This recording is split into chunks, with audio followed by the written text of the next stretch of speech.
Chloroplast हे काय आहे, महत्त्वाचं आहे, इम्पॉर्टंट आहे. कशासाठी?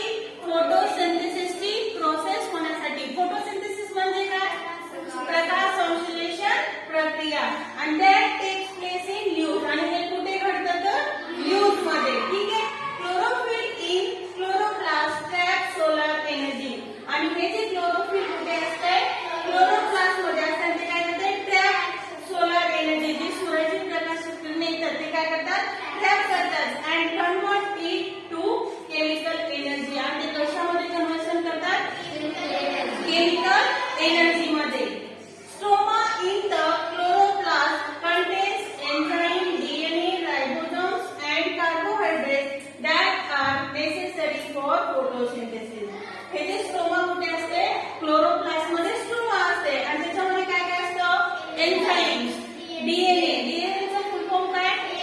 Deoxy ribo nucleic acid. पुन्हा काय असतं? अजून राइबोसोम्स. पुन्हा अजून काय असतात?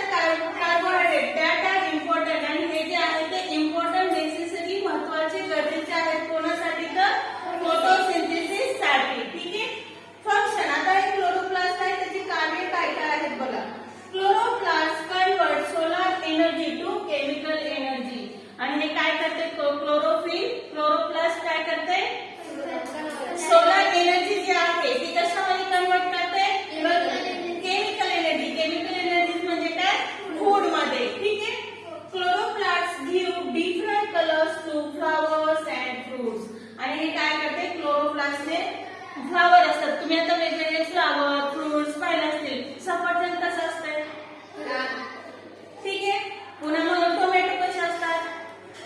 लाल. फुलं वगैरे वेगवेगळे तुम्ही पाहिले असेल. जास्वंदीचं कसं असतं?